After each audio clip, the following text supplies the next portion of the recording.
नमस्कार दोस्तों, unforgiving history channel में आपका एक बार पुनः स्वागत है। पिछले दिनों देश के प्रधानमंत्री ने नई संसद का उद्घाटन किया था। नई संसद के कक्ष में लगी अखंड भारत का ये नक्शा बरबस सभी का ध्यान अपनी ओर खींचता है।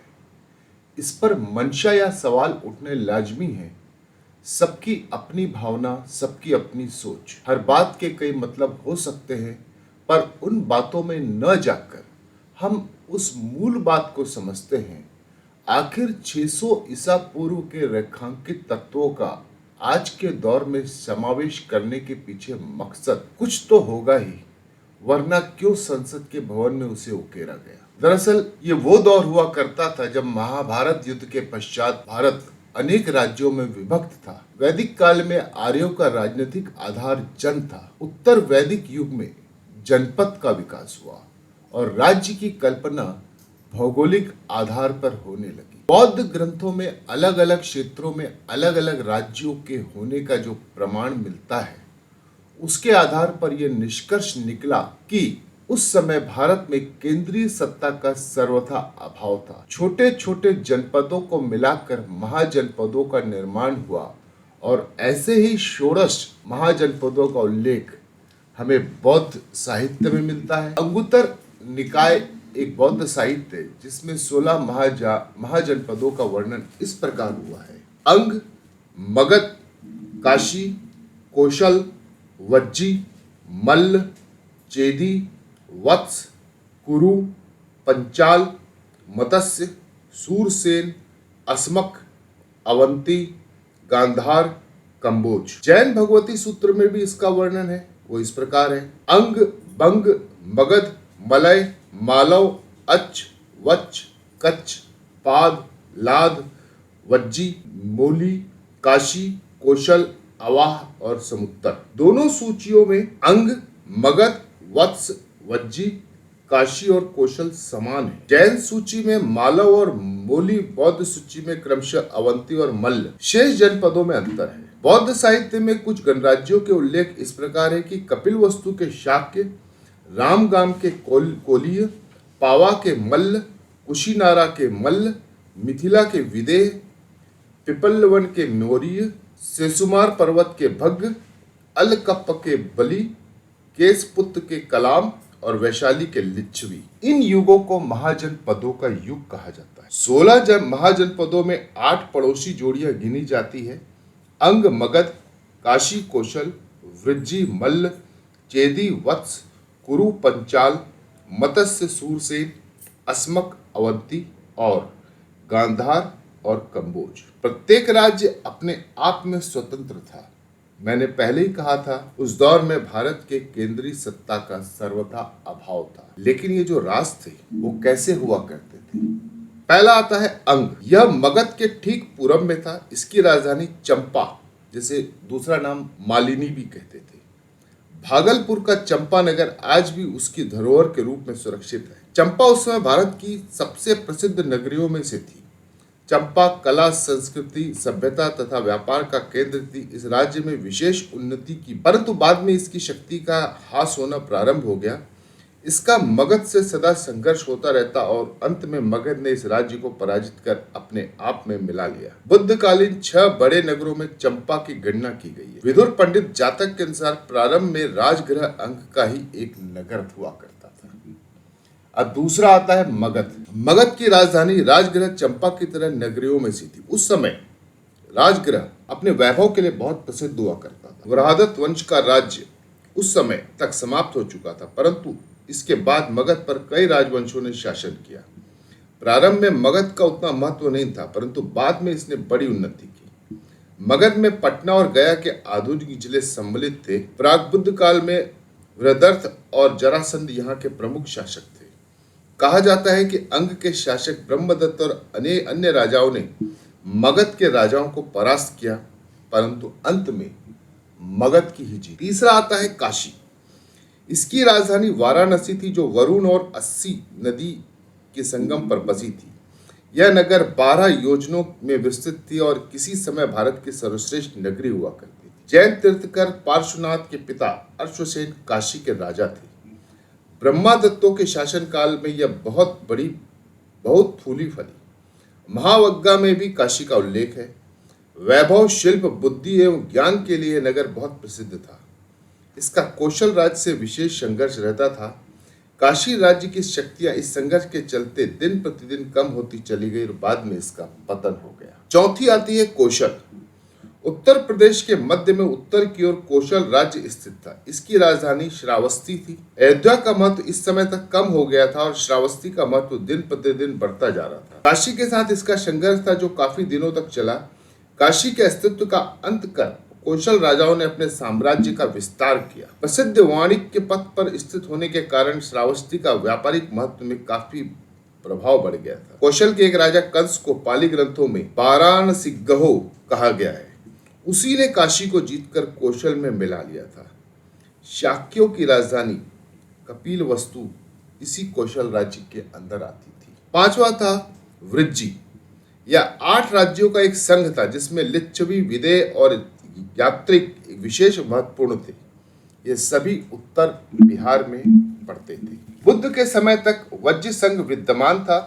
पाणिनि और कौटिल्य ने भी वृज्जियों का उल्लेख किया। यहाँ गणतंत्री शासन पद्धति थी और इस संघ की राजधानी वैशाली हुआ करती। वैशाली का जिक्र आया तो आपको एक बताता चलूं, एक बहुत प्रसिद्ध उपन्यास है आचार्य चतुर्सेन जी का, वैशाली की नगर वधू।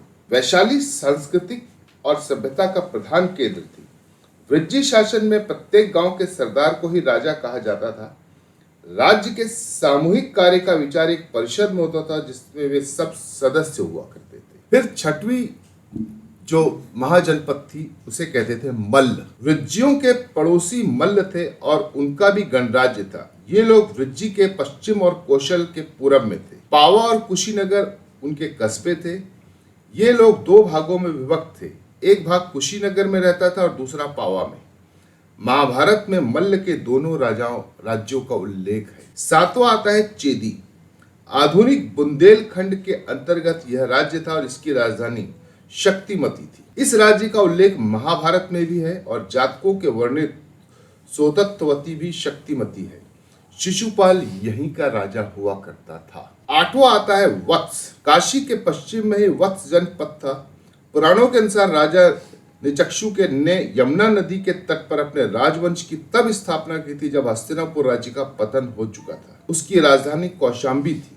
यह भी व्यापारिक मार्ग पर स्थित थी, इसलिए इसका विशेष महत्व था। अवंती के साथ इसका बराबर संघर्ष चलता रहता था। फिर 9वां आता है कुरु। दिल्ली और मेरठ के समीप ही यह राज्य था और इसकी राजधानी इंद्रप्रस्थ में। एक जातक के अनुसार इस राज्य के 300 संघ थे। जैनों ने उत्तराध्ययन सूत्र में यहाँ के इक्ष्वाकु नामक राजा का उल्लेख मिलता है। जातक कथाओं में सुतसोम, कौरव और धनंजय यहाँ के राजा माने गए। प्रारंभ में यहाँ राजतंत्र था, फिर गणतंत्र की स्थापना हुई। कुरुओं का प्रताप यद्यपि तुरोहित हो गया था, फिर भी इस देश का धर्म और शील भारतवर्ष में आदर्श माना जाता था। इसे कुरुधम्ब कहते थे। कुरुधम्ब जातक के अनुसार यहाँ के लोग अपने सीधे सच्चे मनुष्योचित बर्ताव के लिए अग्रणी माने जाते थे और दूसरे राष्ट्रों के लोग उनसे धर्म सीखने आते थे। 10वां आता है पांचाल। कुरु और पांचाल मिलकर शायद एक ही राष्ट्र हुआ करते थे, क्योंकि कुरु राष्ट्र की राजधानी कभी इंद्रप्रस्थ, कभी कांपिल्य नगर और कभी उत्तर पंचाल नगर कहा जाता था। पंचाल देश कौशल और वत्स के पश्चिम तथा चेदी के उत्तर में था। कुरु उनके पश्चिम और ब्रजभूमि में के उत्तर में था। ये दोनों प्राचीन जनपद थे, यद्यपि उस समय इनका विशेष महत्व नहीं था। पंचाल की 2 शाखाएं थी, उत्तरी और दक्षिणी। उत्तरी पंचाल की राजधानी अहिच्छत्र और दक्षिण पंचाल की कांपिल्य थी। चोलानी ब्रह्मदत्त पंचाल देश का एक महान शासक था। प्रारंभ में यहाँ राजतंत्र न था, परंतु बाद में गणतंत्र की स्थापना हुई। 11वां आता है मत्स्य। मत्स्य आधुनिक अलवर, भरतपुर और जयपुर राज्यों की भूमि पर स्थित था। इसकी राजधानी विराट नगरी थी। मत्स्य पहले तो चेदियों के अधीन था, फिर मगध के अधीन हुआ। 12वां आता है सुरसेन। कुरु के दक्षिण और चेदी के पश्चिमोत्तर यमुना के दक्षिण सुरसेनों का राज्य हुआ करता था। मथुरा इसकी राजधानी थी। यहाँ पहले गणतंत्र था, बाद में राजतंत्र हुआ। महाभारत में इस राज्य का उल्लेख है। ये यादव थे। 13वां आता है असक। अशमक या असक राज्य गोदावरी के तट पर स्थित था। इसकी राजधानी पाटेली पोतन थी। इस राज्य के राजा इक्ष्वाकु वंश के थे। इनका अवंती के साथ निरंतर संघर्ष चलता रहता था। धीरे धीरे ये राज्य अवंती के अधीन हो गया। 14वां आता है अवंती। आधुनिक मालवा प्रांत ही प्राचीन काल का अवंती राज्य है। इसके दो भाग थे, उत्तरी अवंती और दक्षिणी अवंती। उत्तरी अवंती की राजधानी उज्जैनी थी और दक्षिणी अवंती की राजधानी माहेश्मती थी। इस समय अवंती राज्य काफी शक्तिशाली था और इसके कई शासकों ने वत्स को अपने अधीन करने का प्रयत्न किया था। प्राचीन काल में यहाँ है वंश का शासन था। 15वां है गांधार या आधुनिक अफगानिस्तान का पूर्वी भाग था। इसका प्रसार पश्चिमी पंजाब और कश्मीर तक भी था।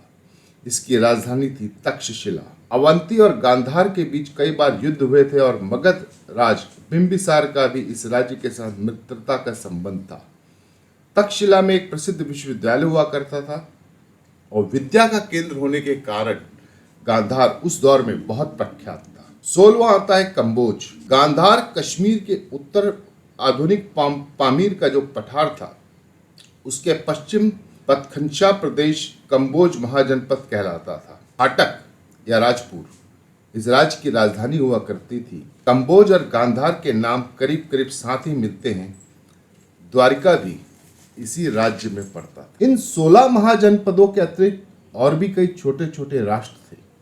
गांधार, कुरु तथा मत्स्य के बीच केकेय, मद्रक, त्रिगर्त, यौधेय इत्यादि तथा इसके पश्चिम और दक्षिण पश्चिम में सिंधु, शिबी, अम्बस्ट, सौवीर इत्यादि राष्ट्र थे। 16 महाजनपदों में से गांधार कंबोज की जोड़ी तो एक तरफ थी, किंतु बाकी 7 जोड़ियों के प्रदेश लगातार एक दूसरे से लगे हुए थे। उनकी पूर्वी सीमा अंग और कलिंग तथा दक्षिण सीमा अशमक थी। उड़ीसा, बंगाल और अवंती के दक्षिण के राज्यों का स्थानों का कहीं कोई वर्णन नहीं है।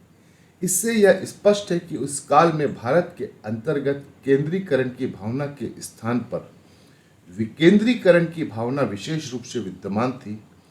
भारत कई छोटे छोटे राज्यों में विभक्त था और कोई भी राज्य इतना शक्तिशाली नहीं था कि वह भारत भूमि में स्थित अन्य राज्यों को अपने अधिकार में कर एक शक्तिशाली केंद्रीय राज्य की स्थापना करने में सफल होता।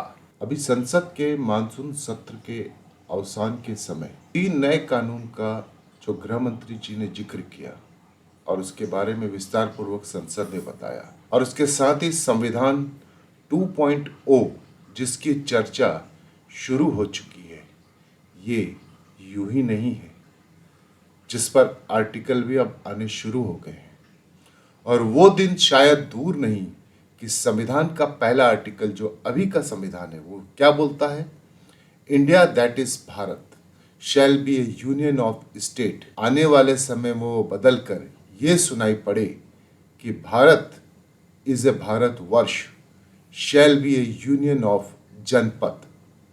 संसद में अखंड भारत की 600 ईसा पूर्व हकीकत, वर्तमान की सच्चाई और भविष्य का ख्वाब मुमकिन हो सकता है। विचार जरूर कीजिए। धन्यवाद।